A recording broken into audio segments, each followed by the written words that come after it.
And welcome back to Mountain Midday Live here on this Tuesday. We are cruising right along, and there are a bunch of film festivals in town, and another one that you definitely want to catch is the Slamdance Film Festival, and a film that is in actually competition in the documentary category is Liquid Vinyl. And in our studios today, the director of the film, Taylor Neary, thanks for coming in, and also one of the cast members, shall we say, rolling in as well, DJ David Morales. How you doing? How are you? Thanks for coming in. Yeah. Taylor, let's start with you. This is an interesting film and something that I'm wondering, curious, because I had no idea that you were the filmmaker rolling in. What's the background and how did you get involved with this?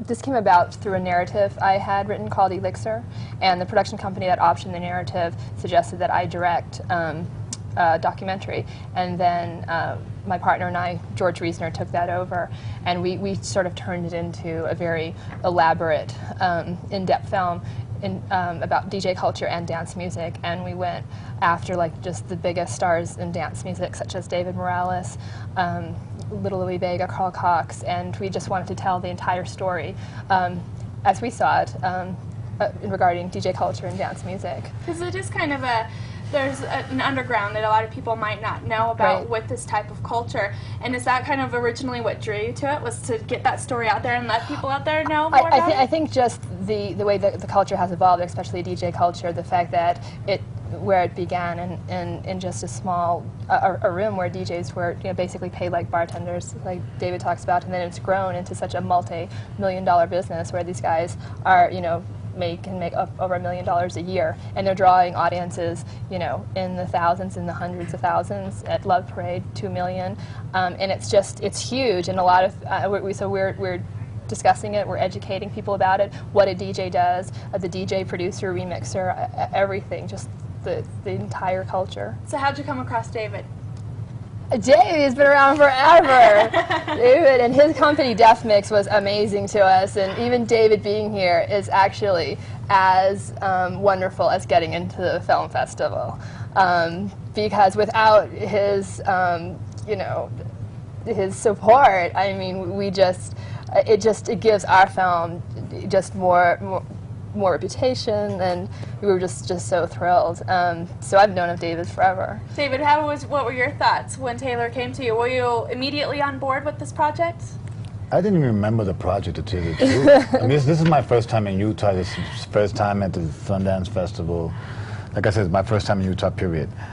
So when I was told about it through my office, my management, they were like, they were reminding me about it, and I was like, because they've been working on it for a few years, and I'm like, I don't even recall. Where was I? A year ago, yeah. We did. And then when I actually looked at it, then it's sort of like made, then it all kind of like put it all together. Have you been having a good time then? Your first time in Utah? I arrived last night. Oh, barely. Yeah, so I went out last night.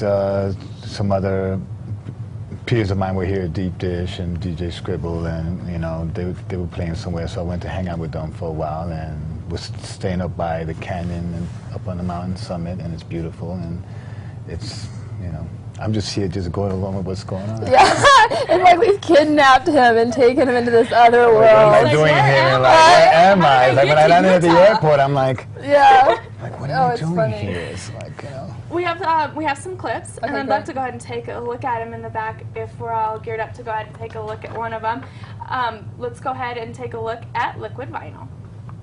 Gone so far away from what role a DJ really plays in a party, which in reality you complement to what's going on. The focus is not about you. It shouldn't be about you. For me, sometimes it's still A quick look there at Liquid Vinyl and the film. Now, you had a screening last night. How did it go? It was great. The screening was sold out, and it was just great to get feedback from all the audience members and see their enthusiasm, and again, people who have no idea this scene exists, and just to get that feedback of, wow, we didn't know, and kind of now they're sort of seeking the DJs out and dance music, and because that's what ultimately drew me to it, is my love of dance music. That's what I was going to ask you. What type of people were in the crowd? Were they ultimately people who know this type of scene, or are they people that were there just to see some movies and didn't really know what they were getting into, but left I with think a new both. I vision? think there was a good mixture. I think there was a lot of both. I think tonight, because David's here, there'll be a lot more people who know about the scene and are here to see, the film. And tonight's sold out, right? So, yeah, tonight's sold out as well, yeah, so it should be fun. That's great. All right, David, are we going to see you at any of the clubs while you're in town? Any secret appearances that you want to tell us about? Not this time around. No, but you're playing tonight. I'm playing tonight. Yes, he's playing tonight at 608 Main Street. See, I don't know. Yes, you go with the flow. I just go with the flow. I'm kidnapped, He is. He's kidnapped. We're bringing in the sound. You're still figuring out, David, how you got to Utah. I understand. I'm just trying to get just acclimated to just the whole elevation and the whole. David, I know that you probably go through all this in the film, but how ultimately did you get involved with this? You know, as Taylor was saying in the beginning, not getting paid anything. Why would you even want to do something like that?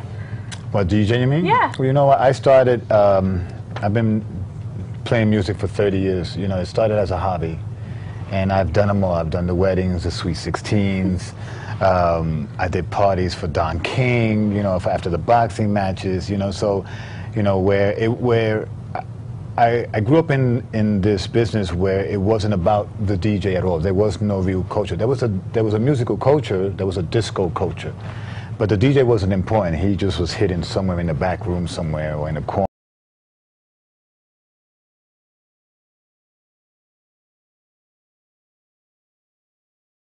Money in. But, yet the DJ got paid. But in them days, it could have been, I remember doing parties for $15, $25, and having to chase people down for this.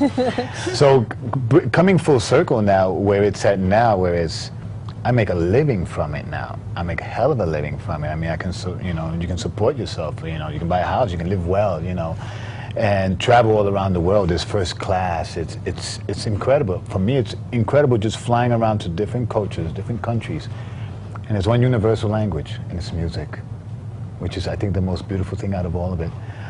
Also, what's great now, whereas, because I also write and produce records, and I've worked with many big pop artists in the world, and it's also, the DJ now can sort of progress to now being a valid musician or a record producer, as opposed to where it was, 20, 30 years ago, where it wasn't, you didn't have that. Interesting. There's somewhere to go with it now. Absolutely. So before we would tell your mom, I want to be a DJ, she's going to smack you upside your head and be like, where are you going? No, you're not. No, now it's another story to say, but Mom, but look, this guy, it's just, there's a stereotype from the older folks, or even parents that think, they just think, a club and don't understand really what goes behind it. And a DJ has a very big responsibility in what he does. It's not just playing records, And that's what separates the men from the boys, the professionals from the amateurs, Many things have changed too, with the, just from the money side of it, being more socially acceptable, but even technology, yeah. Absolutely. We've gone from vinyl, which I still love playing vinyl. It's moving into the digital era where now it's about CDs, which is great for us because many times as we travel around the world, when it was just records, with airlines losing our records, not being on the same flight, they're heavy, so you're paying for excess luggage. Now you put everything in a book, in a CD book, you pack your bag and you go. It's your carry-on luggage. You got your carry-on luggage. Well, the film is Liquid Vinyl. It is screening.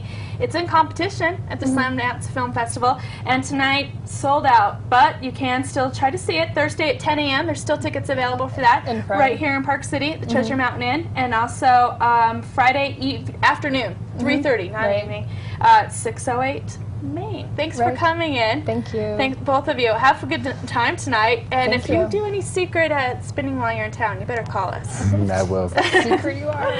Stick with us, a quick break, but when we come back, we'll have a look at our weather conditions and still a lot more to do here right after this.